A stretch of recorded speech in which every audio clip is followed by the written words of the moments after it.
नमस्कार मित्रों, मैं नरेंद्र पांडे आज आपको लेकर के चल रहा हूं छत्तीसगढ़ राज्य के सोमनाथ मंदिर। जी बिल्कुल सही सुना आपने।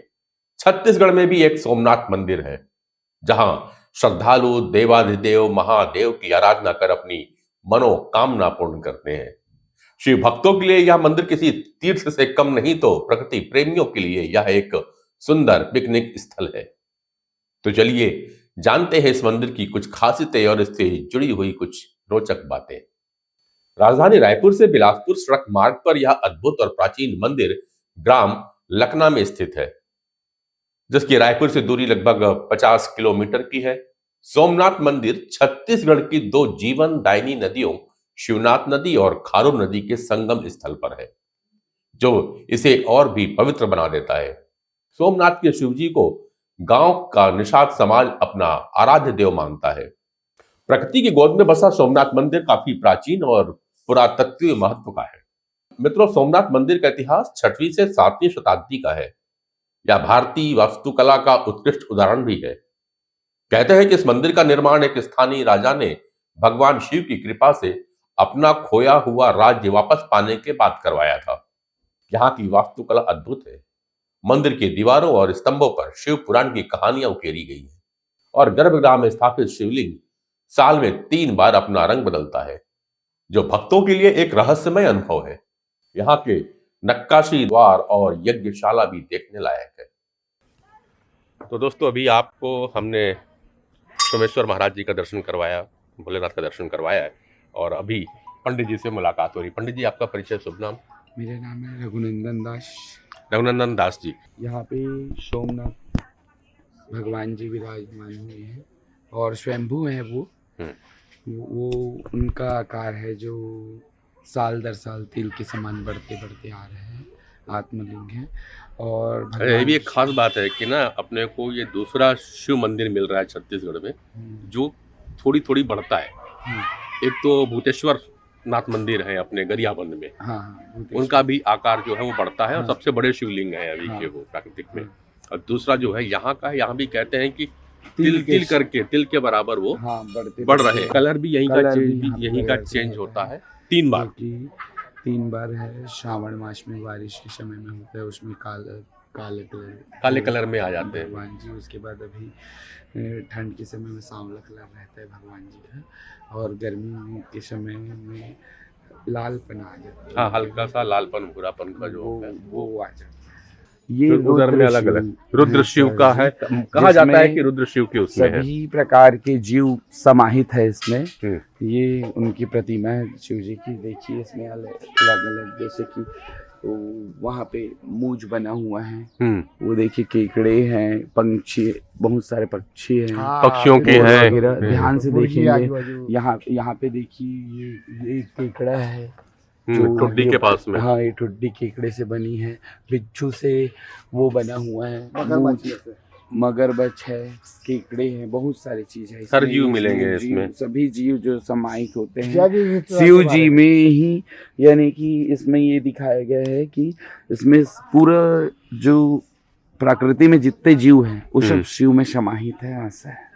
शिव जी के साथ में और भी कुछ यहाँ पे मंदिर में स्वामी है और राधे कृष्ण है। मंदिर का निर्माण ऐसे हुआ, सतयुग, फिर त्रेता, फिर द्वापर। नहीं, कैसे लिए सतयुग त्रेता द्वापर का? सतयुग में शिव जी का जो वो है वो सतयुग है। हाँ, फिर उसके बाद रामचंद्र स्वामी त्रेता, फिर द्वापर। हाँ, कृष्णचंद्र जी। अच्छा, तो ये 3। पीछे हनुमान जी है, दक्षिणेश्वर हनुमान जी। स्थानीय लोगों का मानना है कि यह शिवलिंग खुदाई के दौरान मिला था और इसे नदी के पास स्थापित किया गया है। यहाँ पर वर्ष में 3 बार महाशिवरात्रि, माघ पूर्णिमा और सावन के महीने में भव्य मेले का आयोजन होता है। भक्त दूर दूर से जल लेकर बाबा के दरबार में अपनी मनोकामना लेकर आते हैं और जलाभिषेक करते हैं।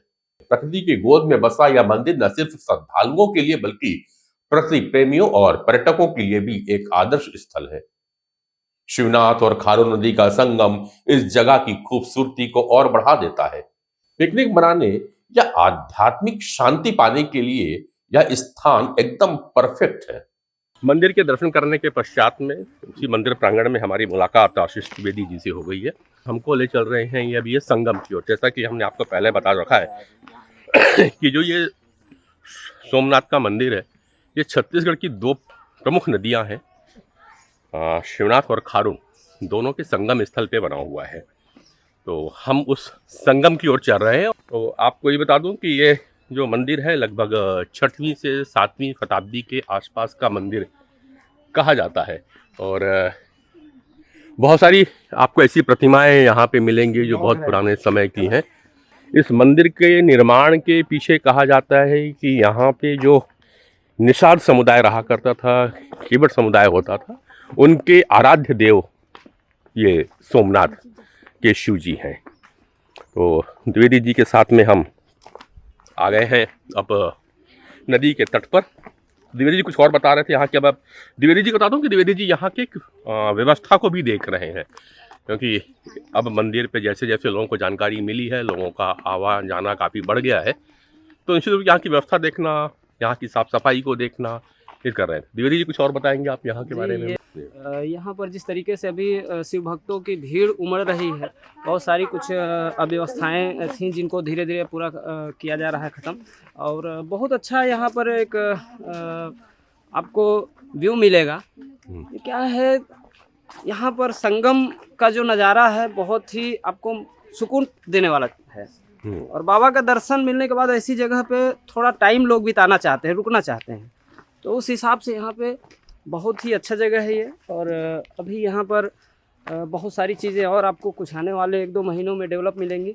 ऐसे अद्भुत शिव आपको बहुत कम देखने को मिलेंगी। तो अब हम आ चुके हैं नदी के किनारे में, और संगम यही है, संगम यही है दोनों का, खारून और शिवनाथ नदी का संगम। इधर से इस कोने की तरफ से ये जो नदी है ये खारून नदी आ रही है, और वो सामने से शिवनाथ नदी का है। तो संगम से अब हम मंदिर की ओर लौट रहे हैं, और मंदिर का ये एक प्रकार से कहें तो पीछे का हिस्सा है, और काफ़ी पेड़ पौधे हरियाली आपको यहाँ पे देखने को मिलेगी। अभी नेचुरल लुक है यहाँ पे। तो कुछ व्यवस्था की बात है कि यहाँ पे व्यवस्था करनी है। तो आशीष द्विवेदी जी हमें बता रहे थे कि जब महाशिवरात्रि में आएंगे तो यहाँ पे काफ़ी कुछ चेंजेस होगा, काफ़ी कुछ व्यवस्थाएं बन चुकी होगी, लाइटिंग वगैरह हो जाएगा, ये छोटी मोटी जो झाड़ियाँ हैं उसको थोड़ा सा साफ ऑफ किया जाएगा, और हम महाशिवरात्रि तक बढ़िया यहाँ पे लाइटिंग वगैरह की व्यवस्था हो जाएगी। क्या क्या करवा रहे हो फिर इसमें और द्विवेदी जी? अभी यहाँ पर लाइटिंग और ग्रिल वगैरह लगेगा, और ये सीढ़ियाँ और पत्थर वत्थर का मार्बल वगैरह लगने का ये सब काम चल रहा है अभी। बिल्कुल बिल्कुल। तो देख रहे हैं, और पूरा जो काम यहाँ का जो है एक प्रकार से व्यवस्था में मोहित पुजारी देखते हैं, रायपुर में उनका निवास है मोहित जी, और आशीष जी भी रायपुर से ही आते हैं और यहाँ पे व्यवस्था देख रहे हैं, और संरक्षक जो हैं वो मोहित जी हैं। तो काफ़ी कुछ पहले से काफ़ी कुछ बदल गया है, काफ़ी कुछ सुधर गया है, मंदिर की कायाकल्प बदली है, और सैटरडे संडे काफ़ी भीड़ रहता है वैसे यहाँ पे, है ना जी। और इस समय तो नया साल चल रहा था और भी लोग आते होंगे। तो धन्यवाद द्विवेदी जी, आपका बहुत कुछ जानकारी हमें यहाँ पे दी। तो मित्रों, यदि आप भी भगवान शिव की भक्ति में डूबना चाहते हैं या प्रकृति के खूबसूरत नजारों का आनंद लेना चाहते हैं, तो एक बार इस पवित्र स्थल पर जरूर आइए। वीडियो पसंद आया हो तो लाइक और शेयर करें, और चैनल को सब्सक्राइब ना किया हो तभी कर लीजिएगा। अगले वीडियो में फिर मिलूंगा। हर हर महादेव।